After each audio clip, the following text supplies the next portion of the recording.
गुरुजी राधे राधे। राधे राधे। गुरुजी, आप ये कहते हो कि हमारे जीवन में जो भी कोई आता है, पति या बेटा या भाई बहन जो भी कोई हो, तो जीवन में अगर उसके द्वारा हमें कोई कष्ट मिलता है तो वो पूर्व जन्म का कुछ होता है।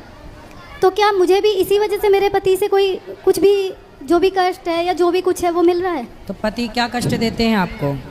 गुरुजी, हमारी शादी के 8 साल हो गए हैं। शादी के बाद भी वो इस तरीके से रहते हैं जैसे कि कुंवारे लड़के हैं, उनके अंदर जिम्मेदारी वाला कुछ भी नहीं है। और अभी 4-5 महीने पहले जो पत्नी के लिए देखना एक तरीके से वो देख ले तो उसके मतलब बर्दाश्त से बिल्कुल बाहर है। मैंने अपने पति को अपने सास के घर में ही किसी और स्त्री के साथ देखा। इस कंडीशन में देखा कि मैं बता नहीं सकती हूँ। उसके बाद कौन स्त्री थी वो? पता नहीं। तो आपने पूछा नहीं कौन है ये? हाँ, बंद कमरे में रात में थे, बस मुझे किसी तरीके से पता चला और जब मैंने गेट खुलवाया तो वो 2 दरवाजा थे, एक से निकल के भाग गए। तो आप देख पाई उसको कि हाँ, नहीं? देख लिया। तो कौन थी पता नहीं लग पाया? पता लगा वो वही मोहल्ले की थी, उनका कुछ उनसे गलत था। गुरुजी, उसके बाद मैंने अपने आप को बहुत कोशिश किया, ऐसा किया कि बस ख़त्म कर लूँ। फिर मेरी बड़ी वाली दीदी ने जो है मुझे समझाया कि इसका कोई समाधान नहीं है। कितने लोगों ने बोला तलाक दे दो, लेकिन हमारे इधर हिंदू धर्म में तलाक नहीं है।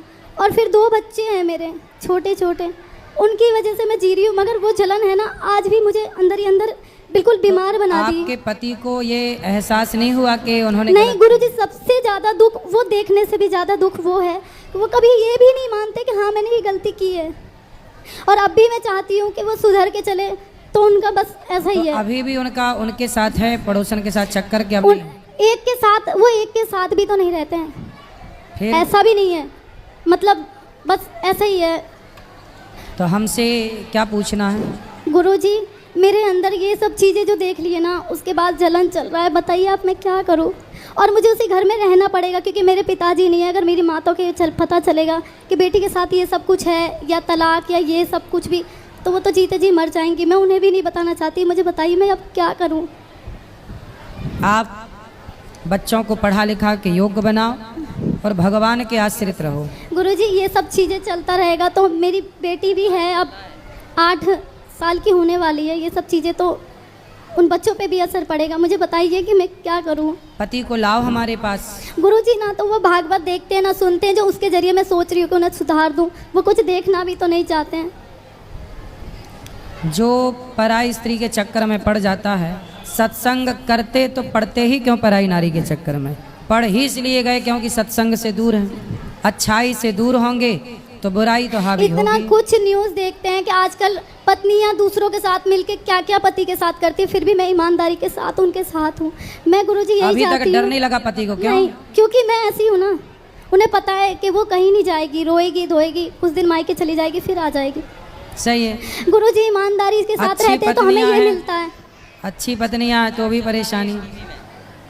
गुरुजी, वो देखें या ना देखें, लेकिन मैं दिखाऊंगी जरूर। आप कुछ उनके लिए ऐसा बोल दो जो शायद आपकी वो मान रख ले और मेरा आगे की गृहस्थी तो कुछ थोड़ा भाई उनसे यही है कि यदि आप चरित्रहीन होके चलोगे तो फिर आपकी बेटी, आपका बेटा वो कैसा आदर्श स्थापित करेगा, वो कैसे बनेंगे?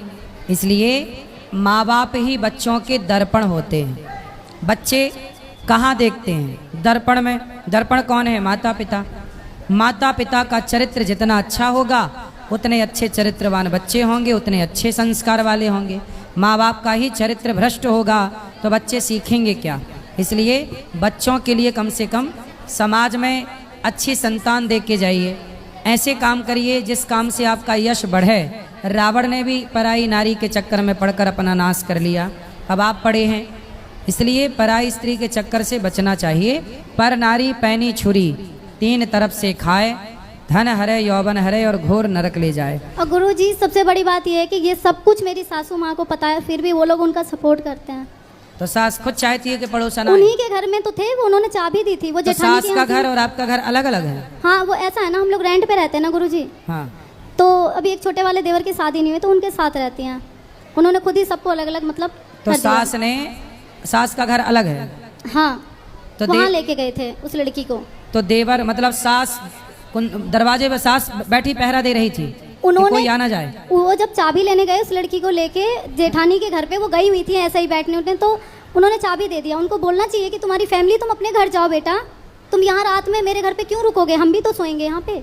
हाँ, हर गलत चीज में मेरी सास ने मतलब उनका शुरू से द्वारे साथ पे दिया। सास बैठ के ताकती रहती है कोई आना जाए मेरे गुरुजी, छोरा को डिस्टर्ब करने के लिए। और दूसरी बात ये है कि गुरुजी उनको आज भी अगर मैं सही रास्ते पे ले जाना चाहती हूँ तो वो ये कहते हैं कि ये तो पागल है, इसकी बातों में मत चला कर। ये ऐसा ही है, कौन बोलता? सास बोलती है। किसको? आपको? हाँ, मैं पागल हूँ। सास बहुत होशियार है जो अपने मैं छोरा पागल ही, को गुरुजी मैं पागल ही पड़ोसन तो के हूँ साथ कि सेट मैं करवाए इतना कुछ रखी है। देखने के बाद भी घर में निभा के रह रही हूँ। हैं? मैं पागल ही होंगी। बताओ, सासें भी ये कर रही हैं, अपने छोरा को पड़ोसन के संग सेट करा रही हैं। गजब की सास है। राधे राधे गुरुजी।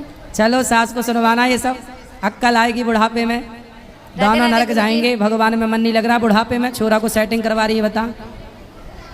राधे राधे गुरुजी। जी जय श्रीमान नारायण जी।